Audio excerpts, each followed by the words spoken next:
हम सबको बहुत सुंदर सूक्ष्म क्रियाएं कुछ सिखाई थी। समय का अभाव जैसा भाई जी बता रहे थे और मौसम का भी जो प्रकोप है सब देख रहे हैं, तो उन क्रियाओं को हमें अपने दैनिक जीवन में शामिल करना है। केवल आज के लिए नहीं कि 21 जून है और कर लिया, हमें अपने प्रतिदिन की शुरुआत इन क्रियाओं के साथ ही करना है, क्योंकि इससे हमारा तन स्वस्थ रहेगा। बहुत अच्छी बात है, तन हमारा स्वस्थ रहेगा, लेकिन इसके साथ एक शब्द और भी जुड़ता है जो है हमारा मन। क्योंकि मन अगर हमारा स्वस्थ है तो हमारे तन को भी स्वस्थ रखने के लिए बहुत सारी क्रियाएं कर लेगा। बहुत सुंदर एक पंक्ति है कि जहां हमारा मन होगा वहां हमारा तन होगा, जहां हमारा तन होगा वहां हमारा धन होगा। इसलिए सबसे पहले जरूरत आती है अपने तन को स्वस्थ रखने की, और तन के साथ साथ भी उससे पहले जरूरत है मन को स्वस्थ रखने की। मन को स्वस्थ कैसे रखा जाए? आज इस मन को स्वस्थ रखने की विधा का जो जरूरत है आज इसकी, वो सारे संसार में फैली पड़ी है। आज हम डॉक्टर्स के पास जाते हैं, साइकियाट्रिस्ट के पास जाते हैं, तन भले ही ठीक है लेकिन मन ठीक नहीं है तो फिर जीवन ठीक नहीं होता है। इसलिए पहले आवश्यकता है मन को ठीक करने की, और मन ठीक होगा स्वचिंतन करने से, जिसको आध्यात्म कहा जाता है। अध्ययन प्लस आत्म, स्वयं का अध्ययन जिसने किया और स्वयं को स्वयं के भीतर झांकने का जिसने प्रयत्न किया, उसने अपने मन को स्वस्थ किया। और मन जब स्वस्थ होता है तब उसका प्रभाव तन पर भी पड़ता है।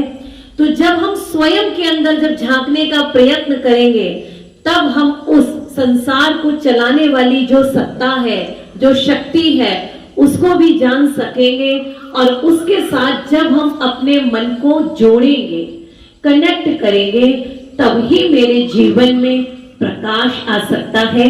जैसे जब तक हम दो तारों को नहीं जोड़ते तब तक हमारे जीवन में, हमारे घर में प्रकाश नहीं आ सकता है। इसी तरह से जब हम स्वयं को जान करके और फिर उस परम शक्ति परमात्मा को जानते हैं और उसके साथ अपने आप को जोड़ने का प्रयास करते हैं, इसी को राजयोग कहा गया है। उस राजयोग की विधा द्वारा हम स्वयं पर संपूर्ण विजय पाएंगे और उसके बाद अपने मन को भी हम स्वस्थ रख पाएंगे और साथ साथ तन को भी स्वस्थ रख पाएंगे। तो अभी हम 1 मिनट के लिए हम सब उस राजयोग का अभ्यास करेंगे। हालांकि वो 1 मिनट का विषय नहीं है, क्योंकि मन को स्थिर करना 1 मिनट का विषय नहीं है, अभ्यास चाहिए उसके लिए। इसकी ज्यादा जानकारी चाहिए हो तो हमारे केंद्र, हर 15 किलोमीटर पर हमारे केंद्र बने हुए हैं। आपको जहां सहज पड़े आप वहां जाएं, लेकिन अभी हम उसका अभ्यास 1 मिनट के लिए करेंगे।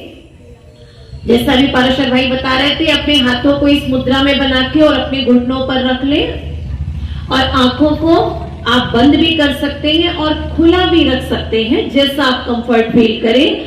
हमें जरूरत है केवल अपने मन पर फोकस करने की, क्योंकि आंखें अभी आपकी खुली भी हैं, तो भी अगर कोई आपसे बोले कि अपने घर के बारे में चिंतन कीजिए तो आप सोच सकते हैं।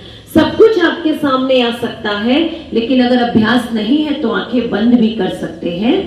कुछ चिंतन मैं आपको दूंगी, उन चिंतन को आपको अपने अंदर अंदर रियलाइज करना है, अनुभव करना है, मुख से रिवाइज नहीं करना है, बोलना नहीं है।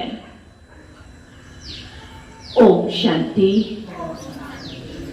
स्वयं को मस्तक के बीच एक चमकता हुआ प्रकाश महसूस करें। देखें स्वयं को, मैं इस शरीर को चलाने वाली एक चेतन सत्ता हूं। ये शरीर एक रथ है और आत्मा इसका सारथी है।